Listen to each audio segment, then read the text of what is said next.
Hello guys, welcome to my channel. This is long distance recipe. Please like and subscribe. Magandang araw mga ka-distance. Today's recipe, lumpiang Shanghai. At ito po ang ating mga ingredients. Yan. Magtitinda naman po tayo ngayon mga ka-distance. Dito po, i-share ko po kung magkano ang ating puhunan at magkano rin po ang ating kikitain. Yan po, at bago rin po ang ating mixing bowl. Sponsor po yan ng ating ka-distance na si Cherry Zambrano. Let's start na po mga ka-distance. Napaka-simple lang naman po ng pag-prepare nito. I-chop po lang natin at imimix ang mga ingredients. At maigi pag may food processor po tayo mga ka-distance, lalo na kung balak niyo po magtinda nitong lumpiang Shanghai. At shoutout po muna tayo sa mga umorder. Ayan po si Allen, ang master rapper ng Kiran, at sa kanyang asawa na si Julie, si KitKat, Joel Calaminos, at si Olga, si Cherry Ann, paborito po yan ng kanyang anak. Ayan. Saka shoutout na rin po sa anak ni Cherry Zambrano na si Harold McNeil. At kay Leonard na may kaarawan ngayon. Yan po, happy birthday. Kay JC at sa kumpare ko po na si Michael Lobos at Tyron. Sis Jonah. At sa buong IKEA Kiran family po, yan, napaka-supportive po na mga yan. Marami pong salamat. Ang lumpiang Shanghai po mga ka-distance, alam naman po natin yan na isa sa pinakamasarap na pagkain yan. At laging yan, present sa mga handaan, sa kung ano-anong mga okasyon, laging nandyan yan. Kailangan po mga ka-distance, meron tayong food processor kasi mahirap maghiwa at magbalot kasi it takes time.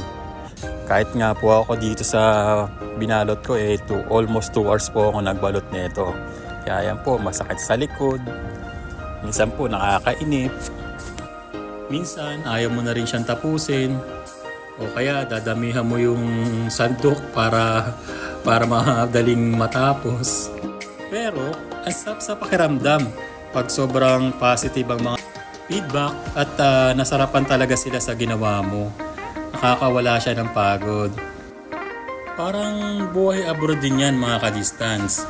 Madami tayong panahon at oras na sinasakripisyo. Napapagod po tayo at nahihirapan sa trabaho. Pero pinipili pa rin natin na magpatuloy. Siyempre, para sa kapakanan ng ating mga mahal sa buhay. Mabigay ang mga pangangailangan nila, lumaki ng maayos yung mga anak natin, makita silang masaya.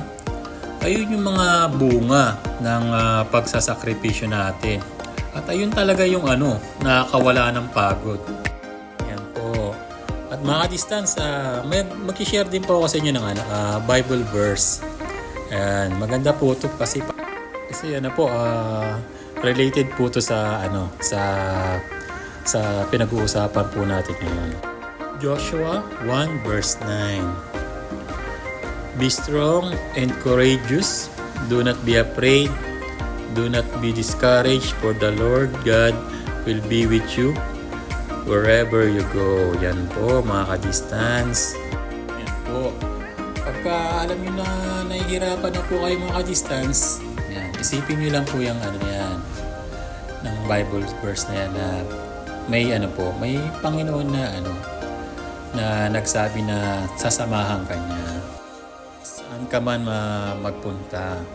Ayun, sa wakas mga ka-distance, tapos na rin ang ating lumpiang Shanghai. Ayan po mga ka-distance, binalot na po natin.